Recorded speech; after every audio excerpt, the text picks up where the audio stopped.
La Voce oggi incontra Cristina Papini, o meglio conosciuta per il suo blog Galline Padovane, primo blog padovano appunto al femminile. Cristina, Esatto. come è nata questa idea e soprattutto quando è nata? Allora, Galline Padovane è nato nel 2011, era nella mia testa già dal 2008 all'incirca e non sono stata io a registrarlo, il dominio, bensì mio marito proprio dopo una serie di elucubrazioni mentali. Nasce per un percorso fondamentalmente con la voglia di dare vita ad una community padovana al femminile che all'epoca non esisteva. Io ero reduce da una serie di esperienze nel web con blog amatoriali, su community online e appunto decisi di dare vita a questo blog. Tutto è partito dal blog. E quali sono le tematiche che principalmente tratti? Noi trattiamo una rosa di tematiche che vanno dalla bellezza del territorio dal punto di vista naturalistico, ma soprattutto abbiamo scelto di focalizzarci sulle realtà produttive, quindi incontriamo aziende, professionisti, insomma tutti coloro che creano e danno vita a qualcosa di interessante per la community. E come mai principalmente il nome Galline Padovane? Beh, il nome è venuto un po' da sé. Diciamo che volendo lavorare ad una community al femminile, quindi ad un gruppo di donne che si trova online e poi magari anche offline, Galline Padovane è venuto un po' spontaneamente. D'altronde le galline, si sa, chiacchierano e quello che noi facciamo online è proprio questo, condividere, scambiarci idee e punti di vista. Tu poi sei anche mamma. Esatto. Come è stato gestire l'attività di blogger con l'essere mamma a tutti gli effetti? Diciamo che è nato un po' anche per questo, o meglio l'attività imprenditoriale, il desiderio di trasformare il blog da qualcosa di hobbistico ad un lavoro è nato anche in virtù del tempo che desideravo dedicare a mio figlio. Diciamo che un'attività come la mia ti permette di organizzare molto bene il tempo e quindi quando è nato mio figlio lavoravo di notte o magari la mattina molto presto quando lui dormiva. E Galline Padovane dà anche voce al solidale, al sociale? Sì, noi collaboriamo ormai da molti anni con delle associazioni, l'ultimo anno, quindi il 2021, l'abbiamo dedicato a Mancicalalu Onlus, che è una onlus padovana che si occupa di aiutare i bambini dell'India che sono in condizioni veramente molto oltre il disagiato. Tu ti definisci anche una local blogger, quindi. No? Cosa ti ha portato a valorizzare così tanto questo territorio? Ti sentiresti mai di spostare i tuoi contenuti principalmente a una cosa non locale? No, guarda, io ho lavorato per quasi 15 anni in una multinazionale inglese e mi occupavo degli stabili, quindi di gestire tutta la parte di immobili di questa multinazionale nel nord-est, che era un nord-est piuttosto ampio, quindi mi capitava di spostarmi e per me non è mai stata una cosa positiva, quindi quando ho scelto di dare vita a qualcosa che parlasse di altri ho scelto il territorio, ho scelto di lavorare all'interno dei confini del Veneto e oltre non mi muovo, insomma Galline Padovane è focalizzato sul Veneto e non penso cambierà questo suo orientamento. Infatti quando ti ho chiesto appunto dove volessi fare l'intervista tu mi hai proposto proprio qui, Piazza dei Signori. Come mai? Beh, è una bellissima piazza, poi c'è movimento, insomma è un po' il cuore pulsante di Padova, ma non solo, ci sono moltissimi posti a Padova oltre a questo che meritano di essere valorizzati. Il tuo target principalmente quindi sono le donne, giusto? Esatto, noi parliamo ad un bel gruppone di donne, sono donne più o meno intorno alla mia fascia d'età, locali e le raggiungiamo attraverso diversi canali, quindi ci sono quelle che approfondiscono un po' di più le informazioni, che leggono il blog, sono circa 10.000 utenti unici ogni mese, sui social raggiungiamo oltre 800.000 impression ogni mese e poi abbiamo anche una newsletter che ha quasi 2.000 iscritti e quasi solo padovani peraltro, quindi c'è veramente tanto movimento intorno ai nostri contenuti. Dico nostri perché ormai non sono più da sola e ho un piccolo team di persone che mi aiuta, tra cui mio marito.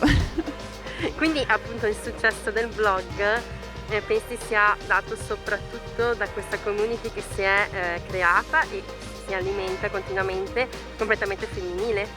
Io penso che sia un mix di elementi, sicuramente la bontà del contenuto, noi ci impegniamo veramente a trovare ciò che è utile, che è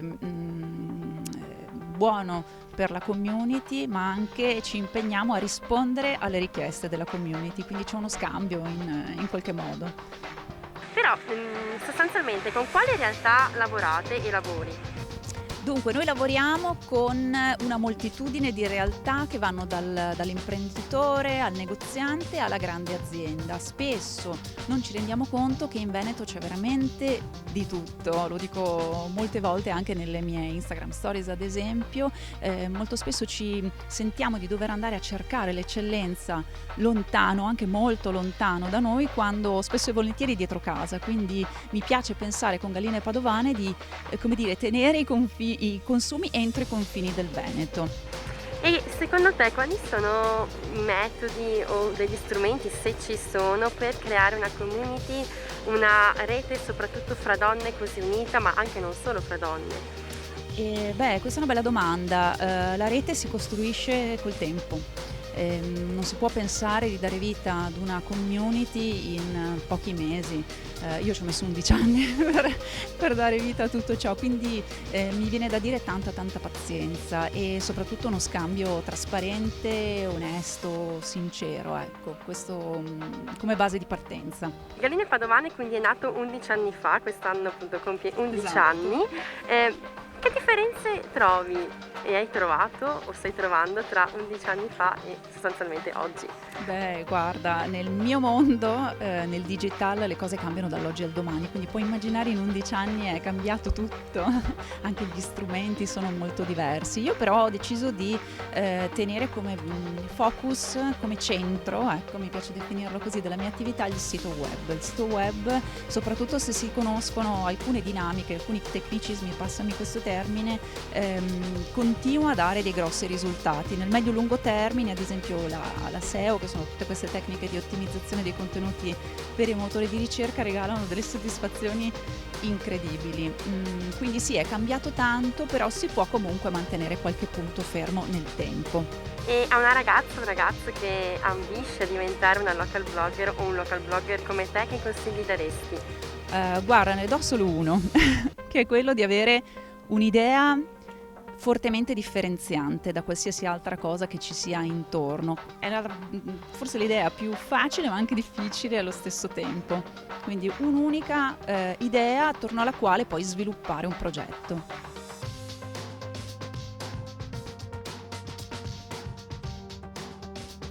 E allora adesso vi porto un po' nel dietro le quinte del mio lavoro, vi accompagno a conoscere un negoziante con cui collaboriamo da moltissimo tempo, che è proprio qui vicino. Venite con me.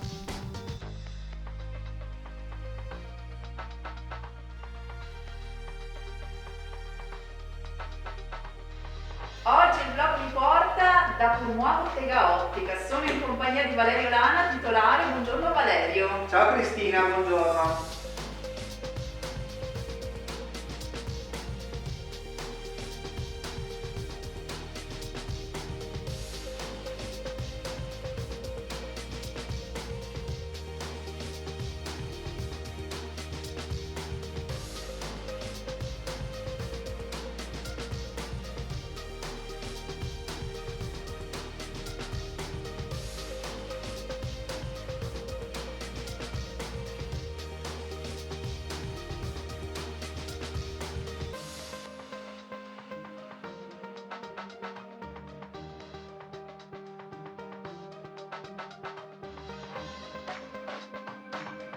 E allora Valerio, che cosa mi racconti della nuova collezione Vava? Cristina, tu lo sai che noi abbiamo una passione per questa collezione, una passione veramente importante. Questa, soprattutto in questi modelli, sono due modelli che vengono realizzati in vari colori, è una collaborazione con l'architetto giapponese Kengo Kuma, che è veramente un visionario e